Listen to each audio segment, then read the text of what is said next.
আমার নাম শ্রেয়া। যারা এই মুহূর্তে আমার গল্প শুনছেন তাদের প্রতি আমার অনুরোধ, আমার জীবনটা খুব সাধারণ হলেও এর ভেতরের অভিজ্ঞতাগুলো কিন্তু একেবারেই অন্যরকম। এই গল্পটা আমার জীবনের একটা গোপন অধ্যায়ের কথা বলবে, যে অধ্যায়টা আমি শত চেষ্টা করেও ভুলতে পারি না। প্রতিটি শব্দ, প্রতিটি মুহূর্ত আমার একান্ত নিজস্ব। গল্পটা শোনার আগে শুধু একটা অনুরোধ, আমাদের চ্যানেলটিকে আপনারা দয়া করে সাবস্ক্রাইব করে পাশে থাকুন এবং বেল আইকনটি প্রেস করে দিন। আপনাদের ভালোবাসা আর সমর্থন পেলে আরও এমন সত্যি আর গভীর অনুভূতির গল্প আপনাদের শোনাতে পারব। এটা আমার সেই গল্প যেখানে অন্যের বিপদে সাহায্য করতে গিয়ে আমি নিজেই এক নিষিদ্ধ জালে জড়িয়ে পড়েছিলাম। আমার আর অরুণিমার বন্ধুত্ব সেই কলেজ জীবন থেকে।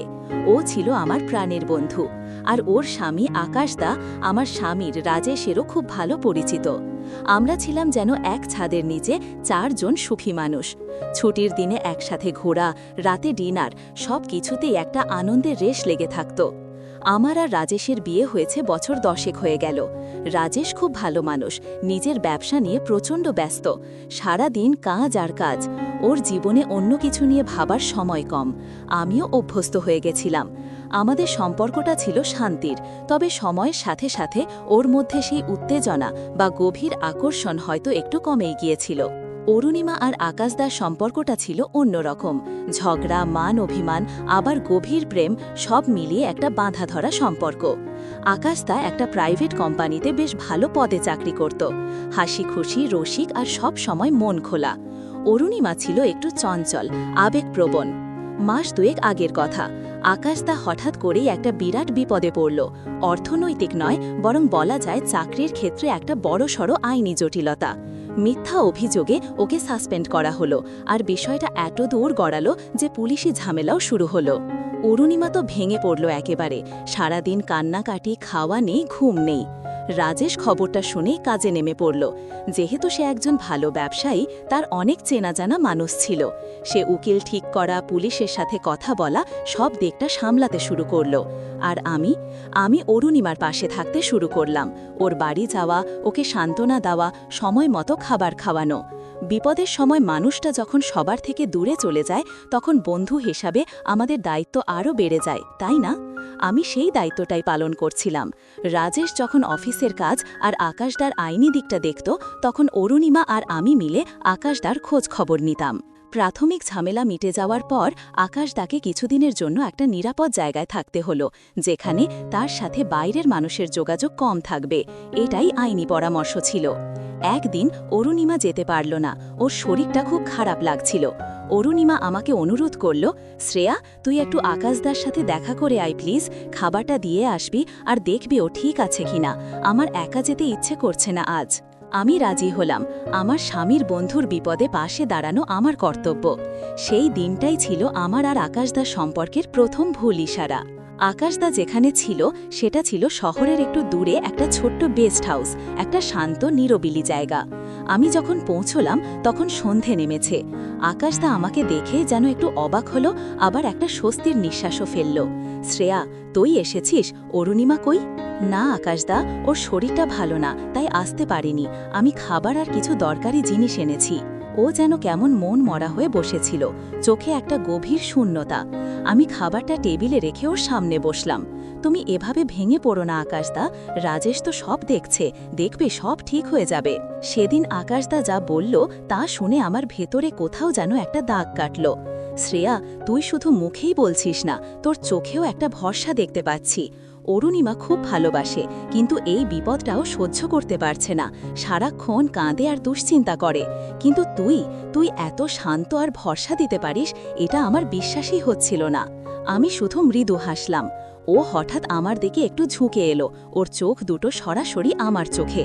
সেই দৃষ্টিতে কি ছিল, বেদনা, হতাশা নাকি অন্য কিছু, আমি বুঝতে পারলাম না।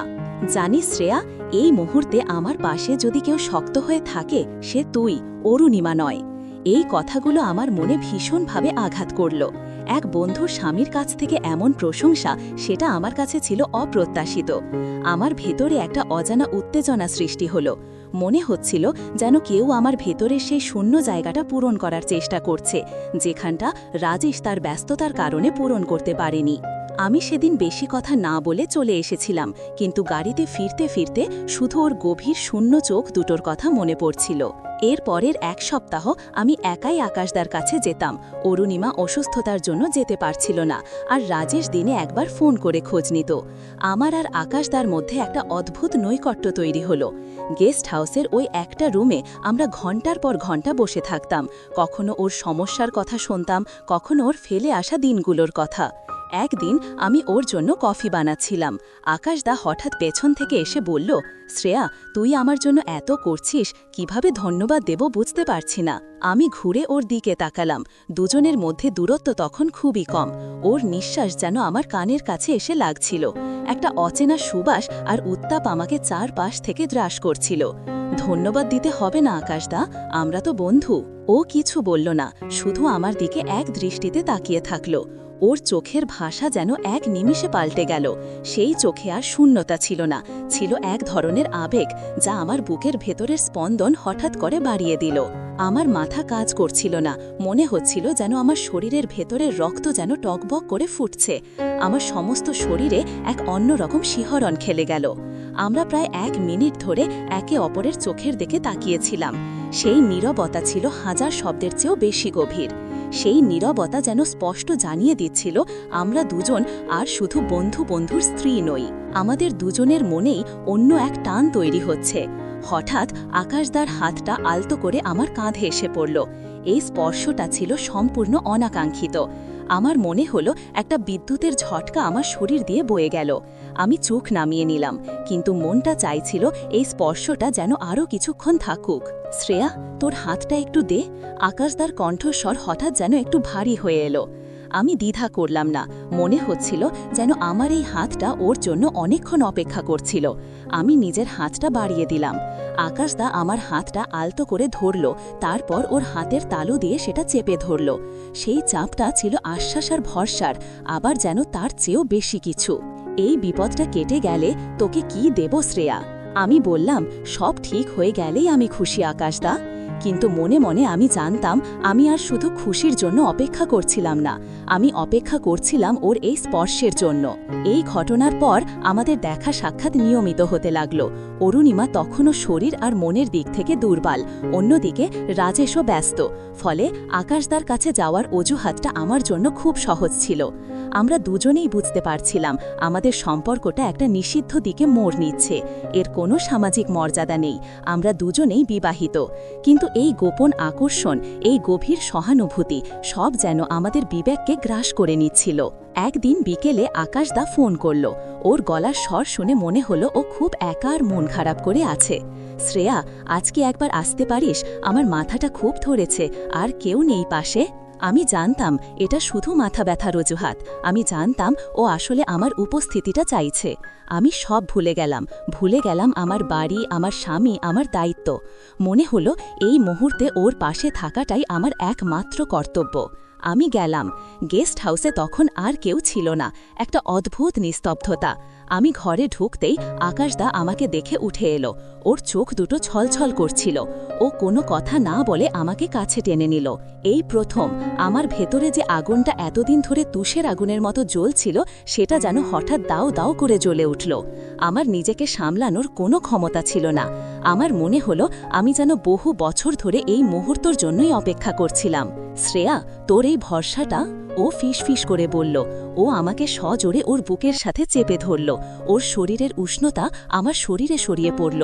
আমার মনে হলো আমার শরীরের প্রতিটি পেশি যেন আরও শক্ত হয়ে ওর কাছে যেতে চাইছে। আমার নিঃশ্বাস ভারী হয়ে আসছিল। আমি নিজের অজান্তেই ওর পিঠের ওপর হাত দুটো রেখে ওকে আরও শক্ত করে জড়িয়ে ধরলাম। এই ঘনিষ্ঠতা ছিল সম্পূর্ণ অবৈধ, কিন্তু সেই মুহূর্তে আমাদের দুজনের কাছে তা ছিল সবচেয়ে বড় স্বস্তি। আমাদের হৃদয়ের স্পন্দন যেন একসাথেই চলছিল। আমার আর ওর ঠোঁটের দূরত্ব তখন খুব সামান্য ছিল। এই পরিস্থিতিতে কোনো কথা বলা অসম্ভব ছিল। শুধু মনের ভেতরের অস্থিরতা আর নিষিদ্ধ প্রেমের উত্তেজনা আমাদের নিয়ন্ত্রণ করছিল। হঠাৎ আকাশদা ওর হাতটা আমার কোমরের উপর আলতো করে রাখল। সেই স্পর্শে আমার শরীর যেন কেঁপে উঠল। আমার মনে হলো এবার হয়তো আমরা সেই সীমাটা পার করে ফেলব, যা আর কোনোদিন ফিরে পাওয়া যাবে না।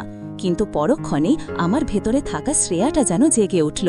আমার স্বামী রাজেশ যে এই মুহূর্তে ওর বন্ধুর জন্য সবকিছু করছে তার ছবিটা আমার চোখের সামনে ভেসে উঠল। আমি একটু দূরে সরে এলাম, হাঁপাচ্ছিলাম তখনও। আকাশদা বুঝতে পারল, ওর চোখে একটা গভীর আক্ষেপ দেখলাম। সরি শ্রেয়া, আমি নিজেকে সামলাতে পারিনি।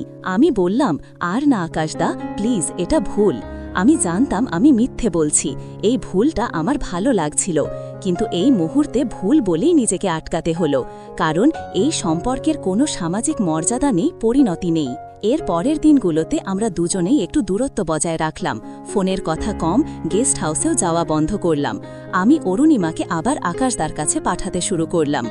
আমাদের মধ্যে যে গোপন সম্পর্কটা তৈরি হয়েছিল তা ছিল ইমোশনাল ব্ল্যাকমেল, সহানুভূতির আড়ালে তৈরি হওয়া আকর্ষণ আর ভুল ইশারার একটা জটিল মিশ্রণ।